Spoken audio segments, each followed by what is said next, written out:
Bakit?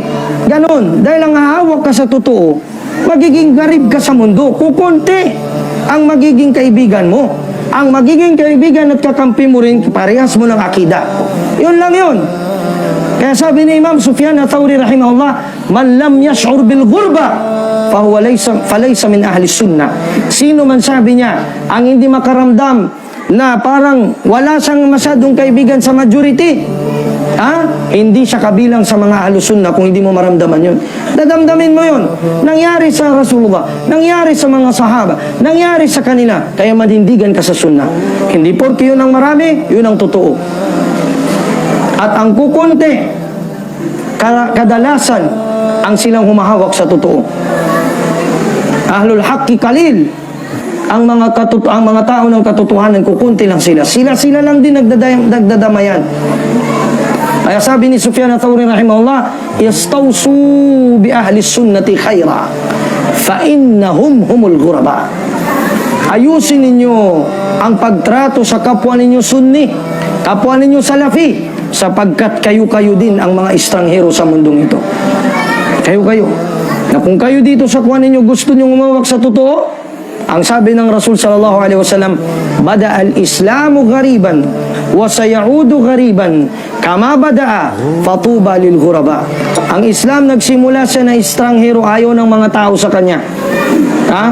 Sabi nila, Majnun ang Muhammad sallallahu alaihi wasallam. Ang sumusunod sa kanya sa Muhammad na yan, mga mahirap, pobre, walang sinabi sa lipunan.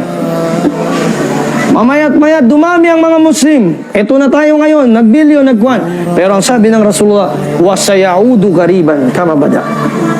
Babalik ito pa rin sa estranghero, babalik sa kukunti, sasalain pa rin lahat. Fatuba lil ghuraba. At ang tuba o ang reward ng Allah Ta'ala ay para sa mga tunay na mga ghuraba. Ang tuba, may isang tafsir sa hadith ng Rasul sallallahu alaihi wasallam, hiya shajaratun fil jannah. Siya ay isang puno doon sa paraiso. Na ang lilim nito, yastagrik, ang lilim nito, itatravel mo ng 365 days sa lawak nitong puno na ito. Ibibigay yun para sa mga ghuraba. Wa nas'alullah tabaraka wa ta'ala an nakuna min haula'il ghuraba. Sana ay makabilang tayo sa mga estranghero na yun. Iwasan natin ang anumang bid'a, maliit man o malaki, upang mamit natin ang Rasul sallallahu alaihi wasallam sa Yawmul Qiyamah, na kung saan hindi tayo i-reject ng Rasul sallallahu alaihi wasallam. Dahil mayroon doon, iharap ng Allah Ta'ala mga tao sa Rasulullah, magtataka siya, pipigilan sila ng mga malaika na hindi makainom doon sa kauthar ng Rasul sallallahu alaihi wasallam. Magtatanong ang Rasulullah, Ya Rabbi, ummati, ya Allah, ito ay mga umma ko, ito ay mga tagasunod ko. Anong sasabihin ng mga malaika? Innaka lam ta'lam o innaka ma'alimta ma ahdathu ba'dak. Hindi mo alam kung anong mga bid'a na pinagagagawa nila nung namatay ka na. Ang sasabihin ng Rasulullah sa isang riba, suhkan, lumayo kayo, hindi ko kayo kilala. I-reject ka ng Rasul sallallahu alaihi wasallam. Maliit o malaking bid'a man yan, iwasan mo kapatid. Barakallahu fikum wa nasallallahu tabaraka wa ta'ala an yumitana ala sunnah, ala tawhidi was sunnah. Wa sallallahu wa sallim wa barik ala nabina Muhammadin wa ala alihi wa sahbihi ajma'in walhamdulillahi rabbil alamin.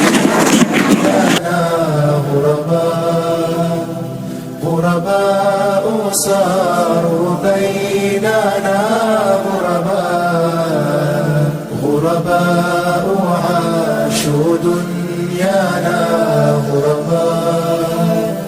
غرباء صاروا بيننا غرباء عافوا عيشنا غرباء تهفو نفوسهم نحو السماء غرباء عافوا عيشنا غرباء تهفو نفوسهم نحو السماء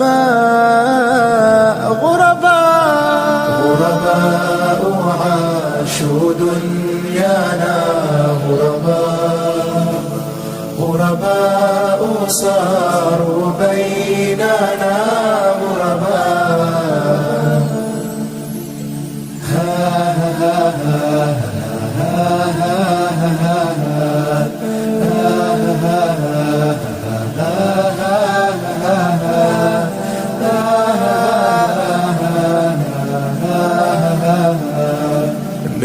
منهم ذاك الأسد المبجل ابن التصنيع محمد القوق يرحل تاركا دنيانا ضيفا هناك حل للقيا الإلهي سارع الخطى تعجل فذاق العدا ويلات القذائف كما الأسد في ميدان العز زاحف